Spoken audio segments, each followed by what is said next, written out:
Hello friends, how are you? I hope guys you are good. Welcome to expert opinion.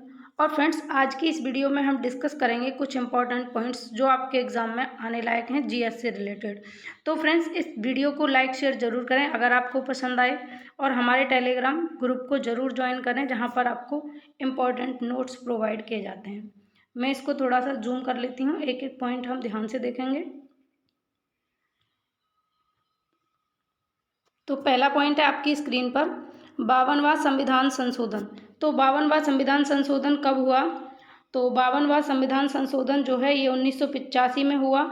इसके अलावा दल बदल से संबंधित ये था। तो किससे संबंधित था 52वां संविधान संशोधन? दल बदल से संबंधित था। और कब हुआ था? 1985 1985 में हुआ था। दोनों ही पॉइंट आपको याद रखने हैं, बहुत इंपॉर्टेंट है आपके एग्जाम के लिए। जीएस से रिलेटेड ऐसे ही छोटी छोटी वीडियोस में हम बहुत सारे कंप्लीट टॉपिक्स को डिस्कस करेंगे जो आने वाली परीक्षाओं में आपको हेल्प करेंगे। नेक्स्ट पॉइंट है मूल अधिकारों की अवधारणा। मूल अधिकारों की अवधारणा कहाँ से ली गई? यूएसए यानी अमेरिका से ली गई। इसके अलावा संविधान के भाग 3 में है ये। मूल अधिकारों की अवधारणा किस में है? संविधान के भाग 3 में। और आर्टिकल कौन सा है? 12 से 35 आर्टिकल है मूल अधिकारों की अवधारणा। तो फ्रेंड्स, आपको याद रखना है कि आपसे अगर पूछा जाए कि मूल अधिकारों की अवधारणा संविधान के किस भाग में है, तो भाग 3 में है। मूल अधिकारों को कहाँ से लिया गया? यूएसए से लिया गया। और कौन सा आर्टिकल? अनुच्छेद 12 से 35 के अंतर्गत मूल अधिकारों को रखा गया है। आगे चलते हैं अगले पॉइंट पर। नेक्स्ट पॉइंट है स्वतंत्रता, समानता एवं बंधुता। स्वतंत्रता, समानता एवं बंधुता, इसको कहाँ से लिया गया? तो फ्रांस से लिया गया। इसके अलावा संसदीय प्रणाली, एकल नागरिकता, इन दोनों को कहाँ से लिया गया? ब्रिटेन से। एकल नागरिकता और संसदीय प्रणाली, संसदीय प्रणाली जो हमारे संविधान के एक आधारशिला समझ सकते हैं आप, तो ये कहाँ से ली गई? ब्रिटेन से ली गई। और फ्रेंड्स, ये जितने भी पॉइंट्स हैं उनको ध्यान से देखेंगे। नोट्स आप खुद से लिख सकते हैं, इसके अलावा पीडीएफ भी मैं आपको प्रोवाइड कर दूंगी।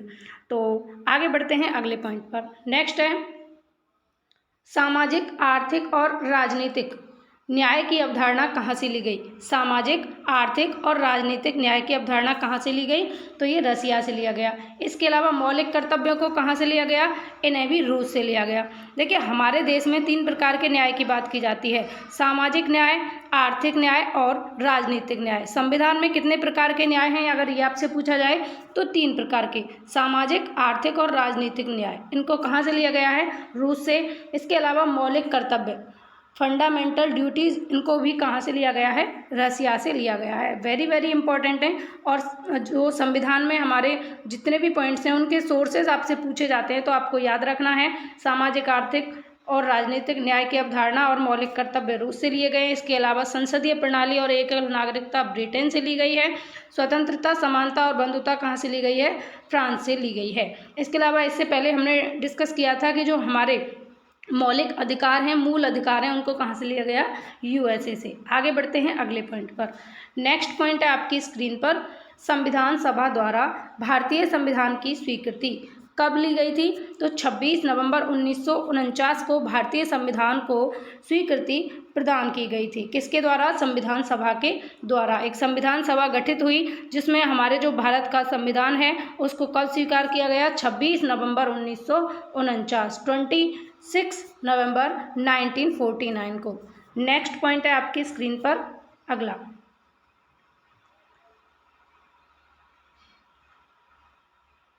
तो पॉइंट दिया है लोक लेखा समिति के अध्यक्ष की नियुक्ति। बहुत इंपॉर्टेंट पॉइंट है। लोक लेखा समिति हर एक एग्जाम में बार बार पूछी जाने वाली समिति है। लोक लेखा समिति के अध्यक्ष की नियुक्ति किसके द्वारा की जाती है? तो लोकसभा के अध्यक्ष के द्वारा की जाती है। दोनों को आपको याद रखना है। लोक लेखा समिति, इसके अध्यक्ष की नियुक्ति किसके द्वारा की जाती है?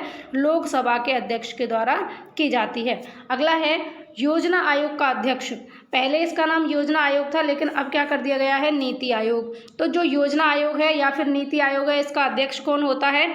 जो उस समय प्रेजेंट में प्रधानमंत्री होता है वही योजना आयोग या नीति आयोग का अध्यक्ष होता है। अब आपको नीति आयोग याद रखना है। नीति आयोग का अध्यक्ष कौन है? प्रधानमंत्री होता है। ठीक है, प्रेजेंट में जैसे अभी नरेंद्र मोदी हैं, तो नीति आयोग के अध्यक्ष कौन है? नरेंद्र मोदी। इसके अलावा जो भी पीएम आएंगे। आगे है नेक्स्ट राज्यसभा सदस्य की न्यूनतम आयु सीमा कितनी है? राज्यसभा सदस्य की न्यूनतम आयु सीमा कितनी होती है? तो आपको याद रखना है 30 वर्ष होती है। इसके अलावा लोकसभा की अगर पूछी जाए तो 25 वर्ष होती है। आपको ऐसे भी याद रख लेना चीज़ों को जोड़कर कि राज्यसभा जो है ये उच्च सदन है, इसलिए इसकी अधिक होती है। लोकसभा निम्न सदन है तो इसकी कम होती है।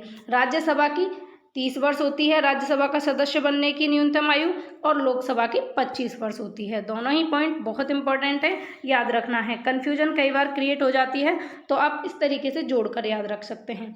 अगला है केंद्र व राज्यों के मध्य वित्त का बंटवारा। ये बहुत इंपॉर्टेंट पॉइंट है, स्टार करके रखेंगे इसको। केंद्र व राज्यों के मध्य वित्त का बंटवारा, तो वित्त का बंटवारा कौन करता है? केंद्र और राज्यों के मध्य में, दोनों के बीच में, सेंट्रल और स्टेट गवर्नमेंट के बीच में वित्त का बंटवारा वित्त आयोग करता है। कौन करता है? वित्त आयोग। और ये कौन से आर्टिकल में है? आर्टिकल 280 में, यानी कि अनुच्छेद 280 में इसके बारे में लिखा गया है। नेक्स्ट पॉइंट है आपकी स्क्रीन पर, राज्य की संचित निधि का संचालन। जो राज्य की संचित निधि है उसका संचालन कौन करता है? विधानमंडल करता है। कौन करता है? विधानमंडल। राज्य की संचित निधि का संचालन कौन करता है? विधानमंडल करता है। अगला पॉइंट, पंचायती राज्य की अनुशंसा की। पंचायती राज्य की अनुशंसा किस समिति ने की? तो बलवंत राय मेहता समिति ने की। बहुत इंपॉर्टेंट पॉइंट है। और पंचायती राज जो है इसको शुरुआत कहाँ से हुई? इसकी शुरुआत मानी जाती है राजस्थान के नागौर जिले से। 1959 में इसकी स्टार्टिंग मानी जाती है पंचायती राज की। तो बहुत इंपॉर्टेंट है। बलवंत राय मेहता समिति किससे रिलेटेड है? पंचायती राज्य की अनुशंसा से। नेक्स्ट है वह सूची जिसमें केंद्र और राज्य सरकार कानून बना सकती हैं। तो केंद्र और राज्य सरकार दोनों ही जिसमें कानून बना सकती हैं वो कौन सी सूची है? समवर्ती सूची। जैसे संघ सूची, राज्य सूची और समवर्ती सूची। संघ सूची में कौन कानून बना सकता है? केंद्र सरकार। राज्य सूची में राज्य सरकार। लेकिन समवर्ती सूची में केंद्र और राज्य दोनों ही कानून बना सकते हैं। ठीक है, संघ सूची में केंद्र सरकार कानून बना सकती है, राज्य सूची में राज्य सरकार कानून बना सकती है, जबकि केंद्र और राज्य दोनों मिलकर समवर्ती सूची में कानून बना सकते हैं। अगला पॉइंट है मूल अधिकारों से संपत्ति का अधिकार निकाला गया। मूल जो अधिकार हैं उसमें से संपत्ति का अधिकार भी एक मूल अधिकार की श्रेणी में आता था। जैसे अब 6 हैं, उनमें से इसको निकाल दिया गया है संपत्ति के अधिकार को। तो किस संविधान संशोधन के तहत निकाला गया? 44वें संविधान संशोधन के तहत। तो फ्रेंड्स, ये थे कुछ इंपॉर्टेंट पॉइंट्स जो मैंने आपको कम टाइम में छोटी वीडियो के द्वारा प्रोवाइड किए हैं। इसी तरीके के अन्य वीडियोस भी आप चाहते हैं तो कमेंट करके ज़रूर बताएं। अगर ये वीडियो आपको हेल्पफुल लगी हो तो लाइक शेयर ज़रूर करें। मिलते हैं अगली क्लास में, तब तक के लिए बाय बाय।